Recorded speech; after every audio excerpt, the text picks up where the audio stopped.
Halo teman-teman, welcome to my channel.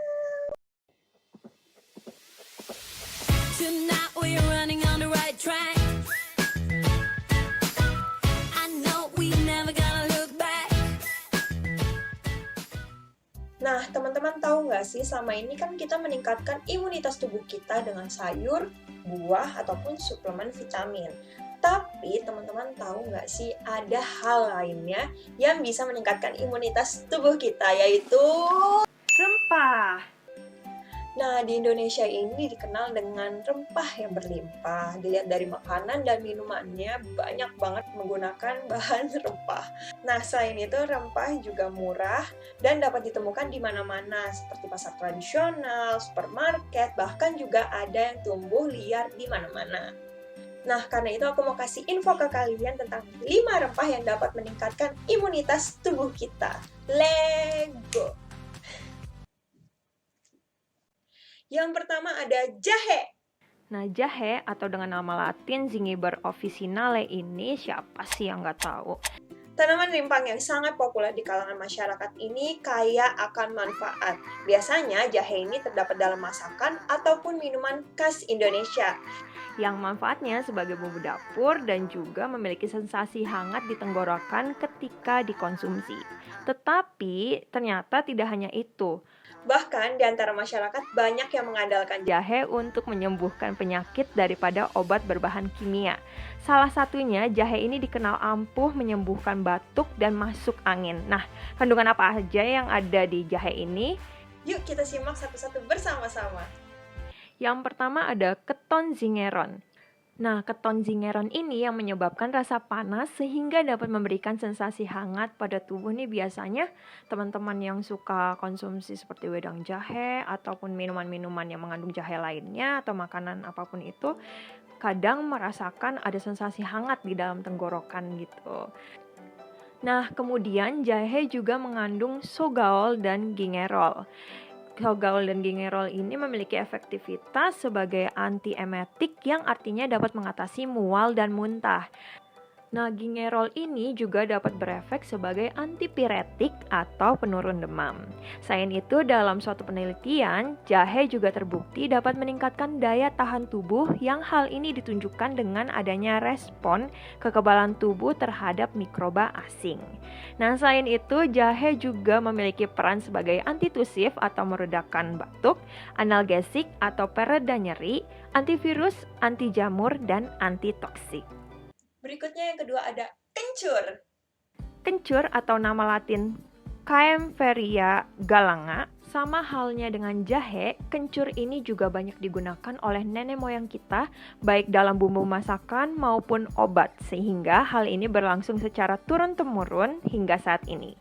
Kencur sering digunakan untuk mengobati pembekakan, encok, batuk, disentri, diare, dan sakit perut. Selain itu, ternyata kencur juga dapat dimanfaatkan untuk melancarkan metabolisme dan penambah nafsu makan. Kencur memiliki kandungan flavonoid, saponin, dan minyak atsiri yang berperan sebagai antiinflamasi atau dapat mengurangi peradangan yang disebabkan oleh infeksi dari virus, bakteri, ataupun jamur. Dan tambahan juga nih, kalau di Indonesia ini batang kencur juga populer karena rasa dan aroma yang khas sehingga sering diolah ke dalam masakan. Nah, dalam suatu penelitian batang kencur ternyata terbukti memiliki efek antimikroba. Selain itu, kencur juga memiliki peran sebagai antioksidan atau penangkal radikal bebas, anti kanker, analgesik atau pereda nyeri. Berikutnya, yang ketiga ada favorit aku yaitu sereh. Nah, kalau aku sendiri sebutnya sereh, tapi ada beberapa di antara kalian juga yang sebutnya serai atau mungkin di beberapa bagian daerah lain juga ada yang sebutnya sebutan lain. Nah, sereh atau nama lain Cymbopogon citratus. Nah, serai ini merupakan salah satu rempah yang populer karena tidak hanya dari kandungannya, namun juga aromanya juga digunakan sebagai bahan kosmetik. Itulah juga salah satu kenapa aku suka serai. Karena aromanya wangi kan guys. Aku aja suka. Selain itu, sama halnya dengan rempah lainnya, sereh juga sudah sejak dulu dimanfaatkan oleh nenek moyang kita sebagai bumbu masakan dan pengobatan. Nah, serai memiliki kandungan flavonoid, asam fenolik, dan tanin yang berperan sebagai antimikroba dan antibakteri yang bekerja sebagai antioksidan sehingga dapat menghambat pengeluaran radikal bebas. Serai juga berperan sebagai antiemetik, antitusif, antirematik, antikonvulsan. Nah, dalam beberapa penelitian, serai ini juga memiliki aktivitas sebagai antibakteri sehingga dapat digunakan untuk menghambat pertumbuhan beberapa bakteri seperti E. coli dan Staphylococcus epidermidis. Selanjutnya yang keempat ada temulawak. Temulawak atau dengan nama latin Curcuma xanthorrhiza Ini sangat dikenal di kalangan masyarakat, khususnya anak-anak, dikarenakan manfaatnya sebagai penambah nafsu makan. Sehingga temulawak ini memiliki berbagai macam olahan berupa minuman agar dengan mudah dapat dikonsumsi oleh masyarakat. Makanya kalau waktu kecil itu banyak kan di antara kalian pastinya nih ya, kalau misalnya makannya susah pasti dikasih temulawak kayak ya entah itu minuman berupa serbuk ataupun kalengan itu bisa jadi.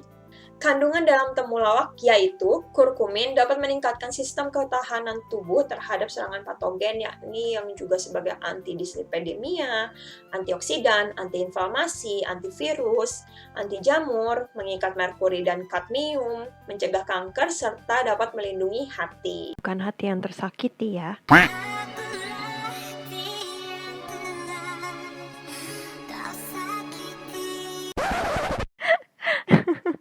Nah, selain itu, minyak atsiri dari temulawak juga dapat bermanfaat untuk menurunkan kolesterol, sebagai analgesik dan antipiretik, antibakteri, dan memperlancar produksi empedu kalian sehingga dapat memperlancar pencernaan.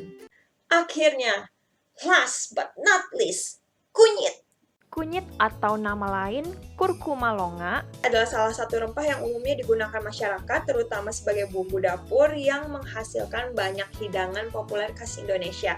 Selain itu, kunyit juga dapat diolah sebagai minuman berkhasiat yang sudah secara turun-temurun diolah oleh nenek moyang kita. Jamu. Hayo, siapa di sini yang nggak suka jamu? Kalau aku sih suka. Tapi kalau yang rasanya manis, hehehehe. Nah, sama seperti temulawak, Kurkumin yang berperan sebagai antioksidan, antiinflamasi, antibakteri, dan antivirus yang sangat cocok apabila digunakan untuk meningkatkan imunitas tubuh. Kunyit yang memiliki kandungan flavonoid kurkumin ini juga bersifat analgesik. Selain itu, kunyit juga memiliki peran sebagai antitumor, anti-imunodefisiensi, dan anti-karsinogenik.